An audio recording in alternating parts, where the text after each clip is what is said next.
पक्षीराज गरुड़ ने भगवान विष्णु से निवेदन किया, हे प्रभु, मैंने तीनों लोकों का भ्रमण करने के बाद उसमें रहने वाले लोगों को देखकर यह निष्कर्ष निकाला कि वह सभी दुखों में ही डूबे रहते हैं। मेरा अंत कर्ण पीड़ा से भर गया है। स्वर्ग में दैत्यों की शत्रुता से भय है। पृथ्वी लोक में मृत्यु, रोग तथा अभिषिक्त वस्तु के वियोग से, पाताल लोक में रहने वाले नाग आदि को मेरे भय से दुख बना रहता है। लोक कल्याण के लिए गरुड़ा द्वारा पूछे गए प्रश्नों का भगवान विष्णु द्वारा समाधान का सार इस पुस्तिका के माध्यम द्वारा पेश करने का प्रयत्न किया गया है। पक्षीराज गरुड़ भगवान विष्णु जी से पूछते हैं, हे प्रभु, आप यह बताने की कृपा करें कि प्राणी कैसे मरता है और मरने के बाद कहा जाता है। मरणासन्न व्यक्ति को किस कारण पृथ्वी पर सुलाया जाता है।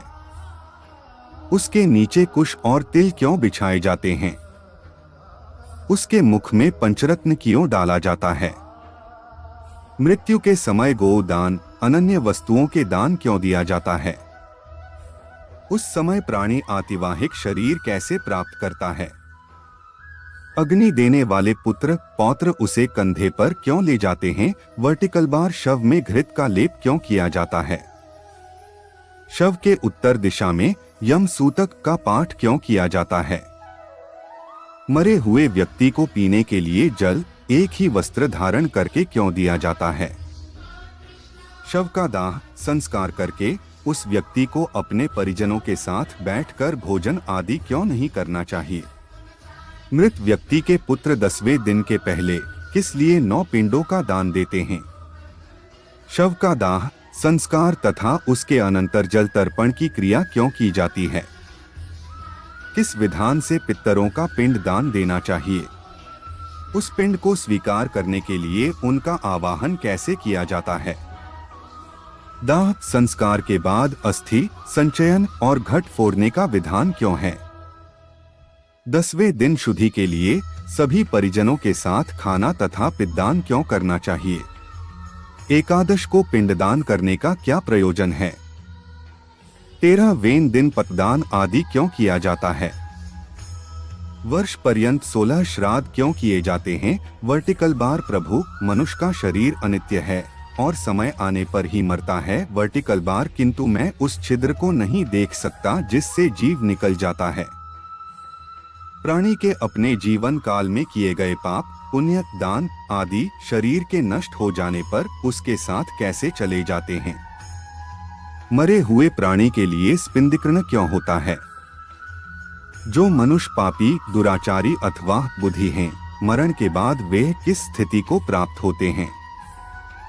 हे उपेंद्र, मनुष्य की मृत्यु के समय उसके कल्याण के लिए क्या करना चाहिए। मृत्यु और शमशान भूमि तक पहुंचने की कौन सी विधि है। चिता में शव को जलाने की क्या विधि है। तत्काल तथा विलंब से उस जीव को कैसे दूसरी देह प्राप्त होती है।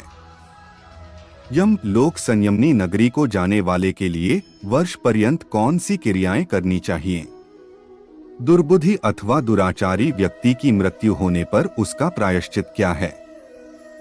नाच का आदि में मृत्यु होने पर पंचक शांति के लिए क्या करना चाहिए। बहुत से पापों को करने पर भी इस संसार को पार कर प्राणी आपको कैसे प्राप्त कर सकता है। हे देव, आप मेरे इस संपूर्ण भ्रम को विनिष्ट करने में समर्थ हैं। मैंने आपसे यह सब लोक मंगल की कामना से पूछा है, मुझे बताने की कृपा करें। श्री कृष्ण जी गरुड़ से कहते हैं, हे पक्षीराज, तुमने जो मानव कल्याण के लिए अपनी जिज्ञासा व्यक्त की है वह सर्वश्रेष्ठ है। अब इसका समाधान सुन। जब मनुष्य अपने पिछले जन्म के अच्छे बुरे कर्म के संचित परिणामों को भोगता हुआ और इस जन्म में कर्म करता हुआ मरणासन्न अवस्था को पहुंच जाता है तो शरीर में कई रोग उत्पन्न होते हैं। एक अचानक सर्प की भांति वह मौत के जगदन में बंधता चला जाता है। वह घर में अस्यहीन, अपाहज, शारीरिक मानसिक पीड़ाओं से पीड़ित, फिर भी जीने की मन में इच्छा को लेकर दुखदायी जीवन व्यतीत करता है। जब मरणासन्न व्यक्ति की इंद्रियों का समूह व्याकुल हो जाता है, चेतन शरीर जड़ीभूत हो जाता है, तब अंतिम क्षणों में एक अलौकिक चेतना आती है जिसमें सभी लोग एक जैसे दिखते हैं। उस समय वह कुछ बोलने योग्य नहीं रहता और प्राण शरीर को छोड़कर यमराज के दूतों के साथ चल देते हैं।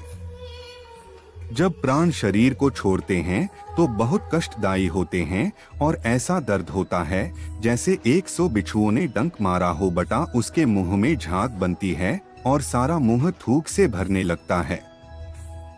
उस समय जो प्राणी दुखात्मा होते हैं उन्हें यमदूत अपने पाशबंधों में जकड़कर मारते हैं।